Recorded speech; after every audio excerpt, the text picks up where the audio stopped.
휴식을 좀 취하셨으면 여러분들도 좀 충전이 되셨고, 저도 이제 충전이 좀 됐습니다. 자, 그래서 이어서 우리 사회복지 실천 과정 5단계 이렇게 말씀을 드렸죠. 자, 첫 번째 접수 및 자료 수집 단계, 두 번째 사정 단계, 세 번째 계획 수립 단계, 네 번째 개입 단계, 그 다음에 다섯 번째 평가 및 종결 단계, 이렇게 5가지 단계여서 우리가 지난 시간에 우리 사회복지 실천 과정 두 번째 단계 사정에 대해서 지금 계속 이렇게 알아보고 있습니다. 그래서 이제 지금부터 다시 이어서 수업을 시작을 하도록 하겠습니다. 여러분 이제 에너지도 충전을 했고 또 휴식도 했으니까요. 지금부터 또 새로운 마음으로 열심히 또 수업에 임해 주시면 좋겠습니다. 자, 우리 지난 시간에는요, 우리 사정이라는 것이 무엇인가에 대해서 한번 배웠고요. 또 개인을 대상으로 사정, 또 가족을 대상으로 하는 사정, 또 사회 환경을 대상으로 하는 사정에 대해서 한번 살펴봤습니다. 그러면 이번 시간에는요, 이 사정을 할 때 사정에 유용한 도구에 대해서 한번 살펴보도록 할게요. 자, 첫 번째 사정에 유용한 도구는요, 가계도예요. 가계도.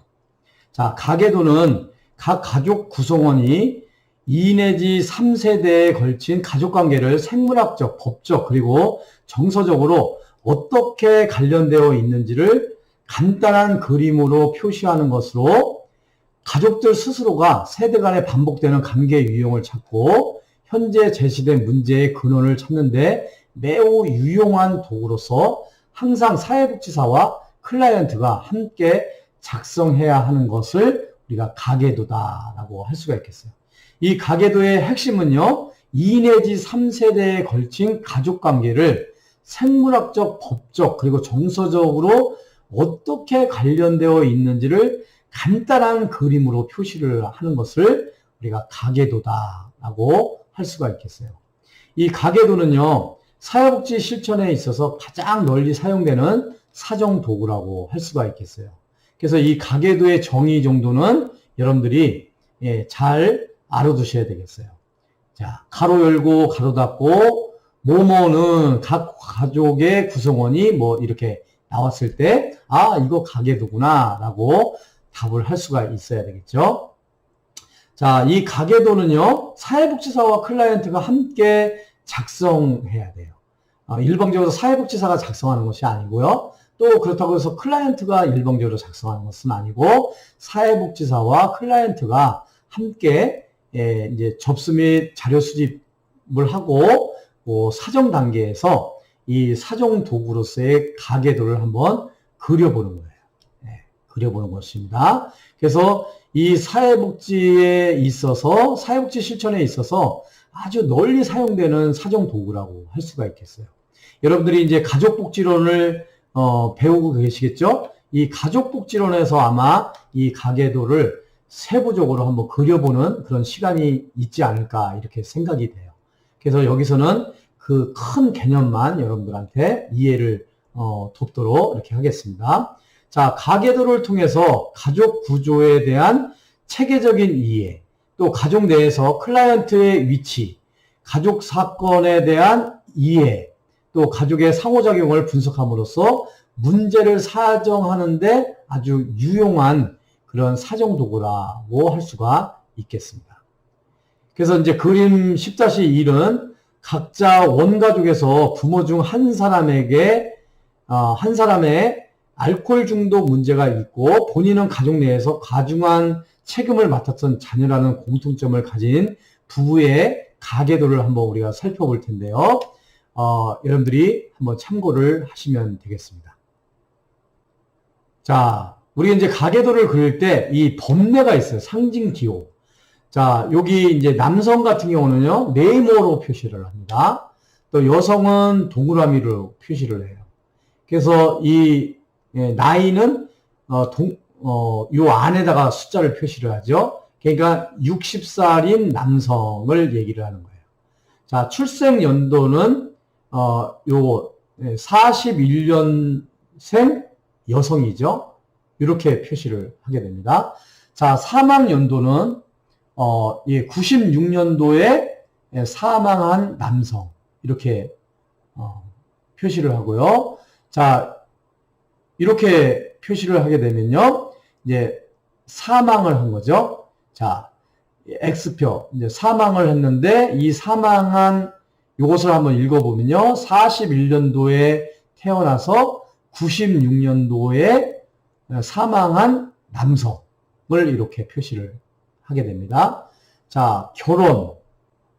그리고요, 요게 이제 그 파워포인트가 그 슬라이드 쇼로 해야 되는데 그렇게 하지를 못해가지고 했는데요. 여러분들 그 G 클래스룸이나 구글 클래스룸에다가 첨부 자료를 올려놨으니까요. 여기 보시면 이 결혼 표시나 동거 표시, 별거 표시, 이혼 표시가 어떻게 되는지 이렇게 표시가 돼 있어요. 그러니까 이혼은 삭선이 2선, 별거는 1선, 뭐 동거는 점선, 결혼은 이게 실선으로 이렇게 연결이 돼 있죠. 또 이제 상호작용 유형을 나타내는 상징들 보면 이 친밀한 관계, 이렇게 2선으로 돼 있죠. 서먹한 관계 1선으로 돼 있죠. 친밀과 갈등 관계, 친밀했다가 갈등을 일으키는 거죠. 갈등이 있는 관계는 이렇게 번개 치는 거죠. 번개, 자자자작, 지지직. 자, 초점이 집중된. 남성이 여성에게 관심이 많이 있는 거죠. 속박적인 관계예요. 한쪽에 있는 거죠. 그리고 속박과 갈등 관계, 이렇게 표시를 하고요. 또 이건 단절된 관계, 남성과 여성이 단절된 관계를 표시할 때 이렇게 상징 기호를 사용을 하게 됩니다.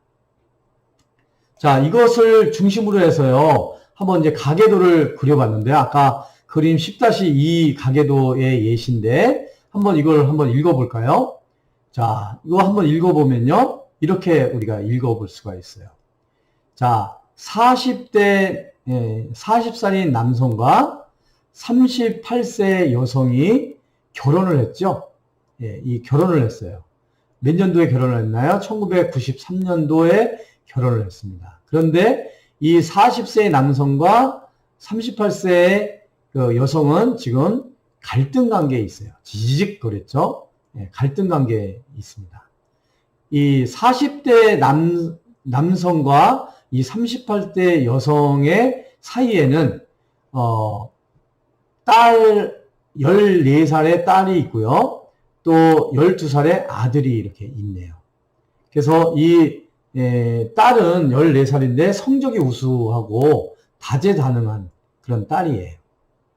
그리고 12살 아들은 신체가 허약하고 심한 아토피를 앓고 있네요.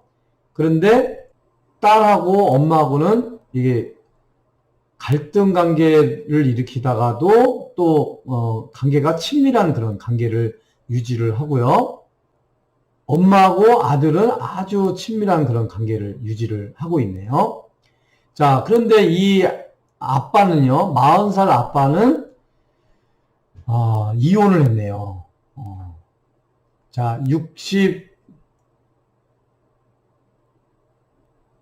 이 아빠는 이혼을 한 그 부모, 69세의 아빠와 68세의 엄마 사이에서 태어난 셋째 아들이네요. 첫째는 45살 딸이고요. 둘째는 42살의 딸이에요. 그리고 그 밑에 동생이 있어요. 그러니까 이 1세대, 2세대, 3세대에 걸친 이 가계도라고 할 수가 있겠죠. 그래서 이 아빠는 이 40살의 그 남성은 아빠하고 관계가 아주 안 좋네요. 그 아빠가 69살인데요. 알코올 중독, 가족폭력, 가족 유기를 했고요. 그 68세는 이혼 후에 연락이 두절이 된 상태입니다. 자, 그 엄마는요, 엄마의 외할아버지는 66살이에요. 그리고 외할머니는 64세네요. 그래서 그 사이에 장녀로 태어났네요. 그 그 동생으로는 남동생 둘이 있는데 하나는 36, 하나는 33 이렇게 되어 있습니다. 그래서 우리가 이렇게 가계도를 읽을 줄도 알아야 되지만 가계도를 이렇게 그릴 줄도 알아야 되겠습니다. 그래서 이 엄마가 지금 보험 설계사이면서 잦은 가음을 하네요. 그리고 엄마 이 38세 여성의 엄마는 알코올 중독, 우울증에 시달리고 있어요. 그래서 이 64세 엄마와 38세 이 엄마는 관계가 굉장히 친밀한 그런 관계를 유지를 하고 있습니다. 그래서 이렇게 가계도를 그릴 줄도 알고 또 가계도를 읽을 줄도 알아야 된다는 거 여러분들이 아시면 되겠고요. 더 좀 구체적이고 또 실습하는 내용들은 가족복지론에서 여러분들이 더 상세하게 배우시면 좋겠다라고 할 수가 있겠습니다. 자, 두 번째는요, 우리 유용한 사정도고 생태도예요. 생태도. 자, 생태도는 클라이언트 개인이나 가족이 외부 환경 체계들과 어떻게 관련되어 있는지를 그림으로 나타내는 거예요. 그러니까 우리가 가계도 이렇게 그렸다 그러면 가계도를 둘러싸고 있는 이 개인이나 가족이 외부 환경, 뭐 주민센터라든가 교회라든가 학교라든가 회사라든가 뭐 복지관이라든가 이런 데하고 어떤 관계를 맺고 있는지를 그림으로 나타내는 것을 생태도라고 얘기를 해요. 그래서 아까 가계도에 대한 정의를 여러분들이 거의 외우다시피 알아야 되듯이 우리 생태도는 기본적으로 클라이언트 개인이나 가족이 외부 환경 체계들과 어떻게 관련되어 있는지를 그림으로 나타낸 것, 이 정도의 개념을 여러분들이 꼭 숙지를 해 두셔야 될 것 같습니다. 그 사회복지사가 클라이언트와 환경과의 관계 또는 가족과 환경과의 관계에 대한 정보를 획득할 수 있도록 돕는 사정도구라고 할 수가 있어요. 생태도. 그래서 생태도와 가계도 헷갈리지 않도록 하시면 좋겠어요.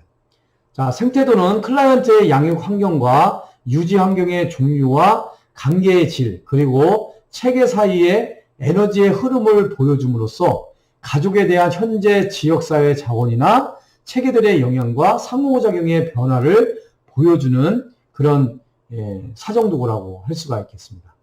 그 생태도는요, 가족이 지역사회에서 얼마나 많은 외부 체계들과 관계를 맺고 있는지, 고립의 정도는 어떤지, 관계질은 어떠한지를 보여줌으로써 가족 내부에 대한 이해와 함께 외부와의 연결과 적응 정도를 파악할 수 있게 해주는 아주 중요한 사정도구라고 할 수가 있겠습니다. 그리는 방법은 이제 잠시 후에 제시를 하듯이 그림 10-3처럼 우선 클라이언트와 상황에 초점이 되는 가족 도표가 원안에 표시를 하고요. 다른 의미 있는 체계들과 가족들과의 관계를 선으로 표시를 하면 되겠습니다.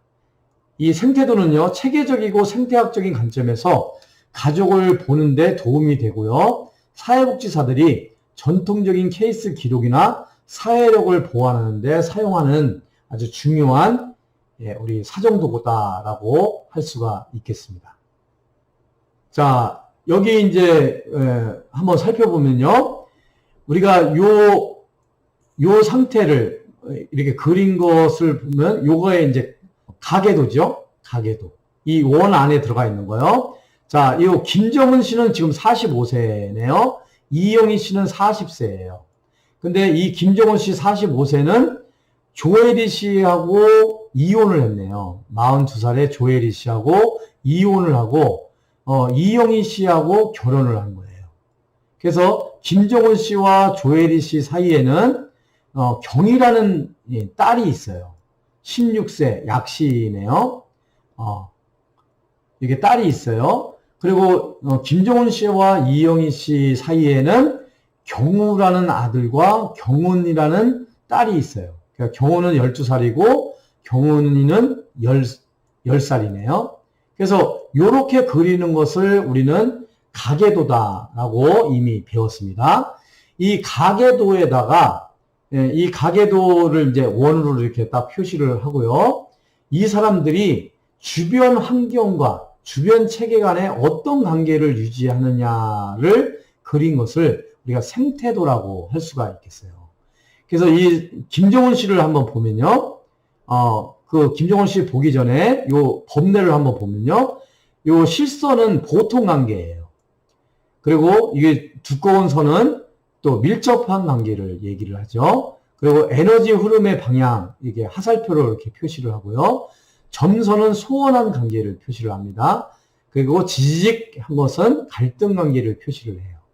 그래서 이제 김정은 씨를 한번 보면요. 김정은 씨는 굉장히 취미가 낚시인데요. 이 아주 낚시를 굉장히 낚시광인가 봐요. 예, 두꺼운 선으로 이렇게 밀접한 관계를 표시가 되어 있죠.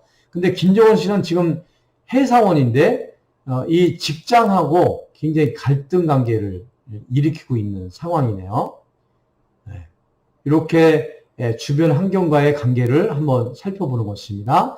자, 이영희 씨는 꽃집을 다니고 있나 봐요. 직업이 꽃집을 운영을 하거나 꽃집을 운영하는데 아주 활발하게 열심히 살아가고 있어요.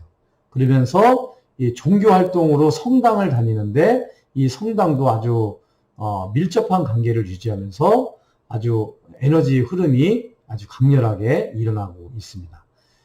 반면에 이제 외할머니하고는 이렇게 갈등 관계를 유지를 하고 있어요.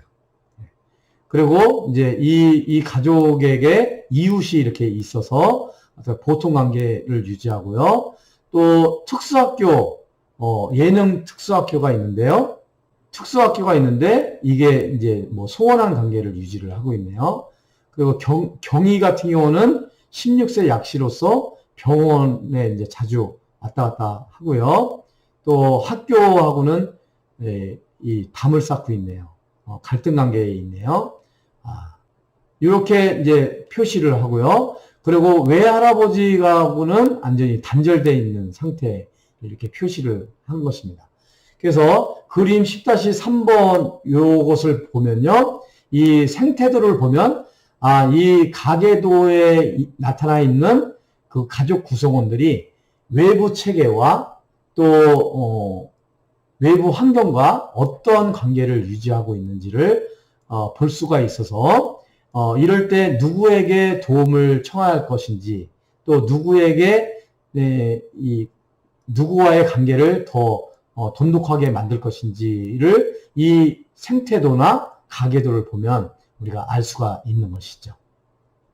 자, 그래서 이런 부분들 이 생태도에 대해서 여러분들이 잘 알아두시면 좋겠다라는 말씀을 드리겠습니다.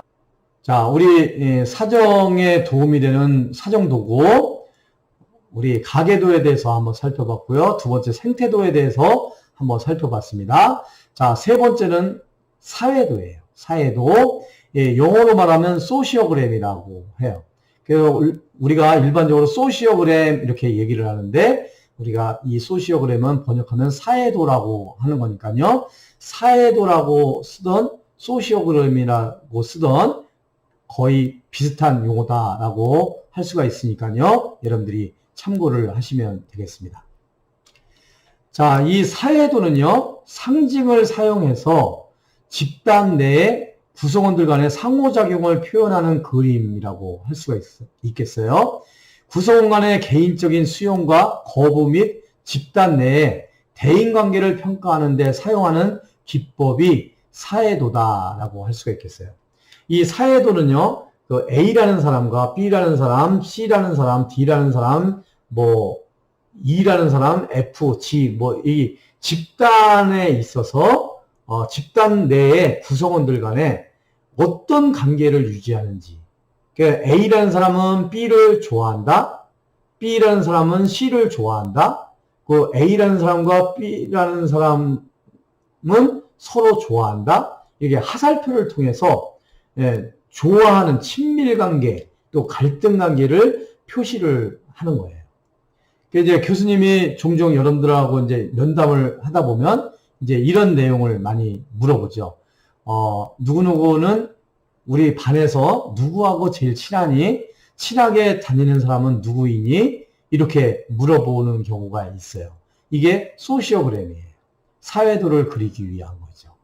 이 사회도는 그 집단 내에서 서로 누구는 누구를 좋아하고 누구는 누구를 좋아하고 나는 저 사람을 좋아하지 않는데 관심이 없는데 다른 사람이 그 사람을 좋아할 수도 있고요. 또 서로 상호간에 좋아할 수도 있고요. 또 갈등 관계를 일으킬 수가 있죠. 그래서 이 사회도를 이렇게 딱 보면 집단 내에서 이 사회 구성원들 간에 상호작용을 알 수가 있어요. 누가 친밀 관계에 있는지, 또 쌍방이 좋아하는지, 일방적으로 좋아하는 것인지, 갈등 관계에 있는 것인지를 우리가 볼 수가 있는 거죠.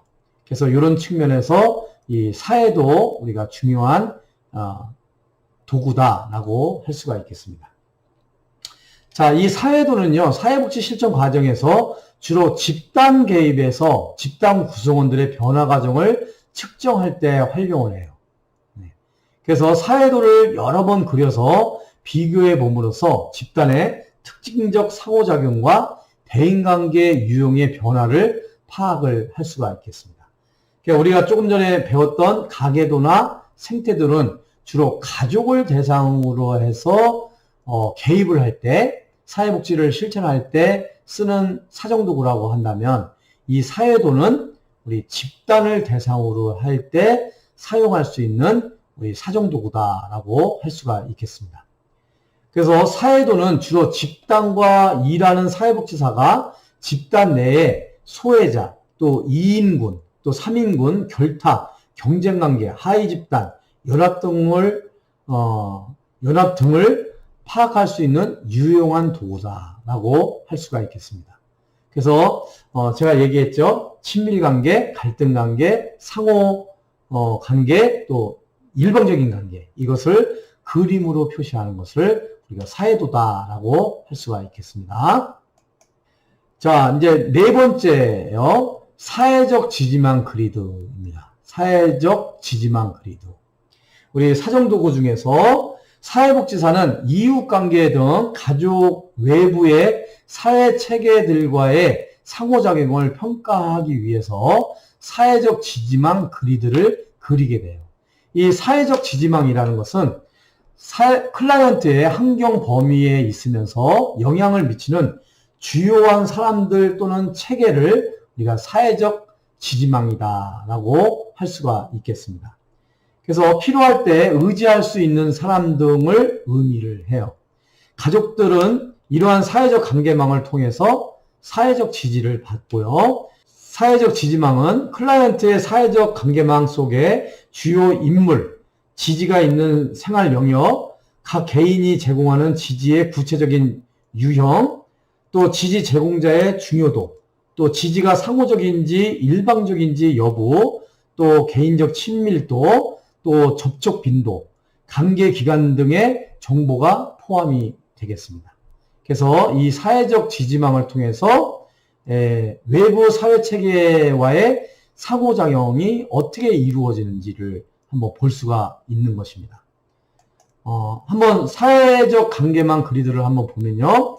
여기 이름을 이렇게 쓰는 란이 있어요. 자, 생활 영역, 물질 지지, 정서 지지, 정보 조언, 비판, 도움 방향, 친밀도, 접촉 빈도, 알고 지낸 기간, 이렇게 있어가지고요. 예를 들어서 1번, 윤춘모 하면은 생활 영역에서는, 학교, 3번 이렇게 쓰고, 또 물질 지지에는, 가끔 제공한다. 1번, 이런 식으로. 2번에는 홍길동은 이웃 6번, 이렇게 해가지고 쭉 표시를 해보면, 이 사람들이 어떤 관계망을 가지고 있는지를 한번 볼 수가 있는 거죠. 클라이언트에 대해서. 그래서 이 사회적 관계망 그리드는 이렇게 사회의 외부 관계의 상호작용 정도를 우리가 볼 수 있는 사정도구다라고 할 수가 있겠습니다. 자, 그 다음에는 이제 생활력 조사예요. 이 생활력 조사는 모든 사회 사업 실천에서 공통적으로 쓰이는 방법인데요. 클라이언트의 생애 동안 발생한 사건이나 문제의 발전 과정을 사정하는데 아주 요긴한 그런 도구라고 할 수가 있겠어요. 이 생활력 조사는 출생부터 개입 시점까지 클라이언트 시간별로 클라이언트의 가족 문제, 건강 문제, 대인관계 문제 등을 클라이언트의 삶의 다양한 시기에 여러 특징들을 조사해서 구체적으로 기록해 봄으로써 클라이언트의 현재 문제 상황을 사정하는 사정 도구라고 할 수가 있겠습니다. 그래서 이 생활력 조사 한번 여러분들이 참고를 하시고요.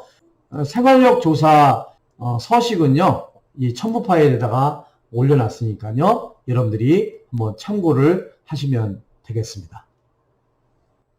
자, 이상으로 여러분들과 함께 우리 사회복지 실천 과정에 있어서 이제 5단계를 지금 배우고 있는데요. 5단계 중에서 지난 시간에는 접수 및 자료 수집 단계 이렇게 배웠고요. 오늘 사정 단계에 대해서 한번 살펴보았습니다.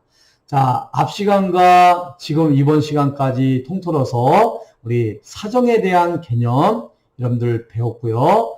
또 개인에 대한 사정, 또 가족에 대한 사정, 또 사회 환경에 대한 사정에 대해서 한번 배웠고요. 마지막으로 이번 시간에는 우리 사정을 하기 위해서 유용한 사정 도구에 대해서 한번 쭉 살펴보았습니다. 이번 시간에 이 배운 우리 사회복지 실천 과정의 두 번째 단계, 이 사정 단계를 통해서 여러분들이 사회복지 실천을 하는데 많은 도움이 되었으면 좋겠다라는 말씀을 전하면서 여기서 모든 수업을 마치도록 하겠습니다.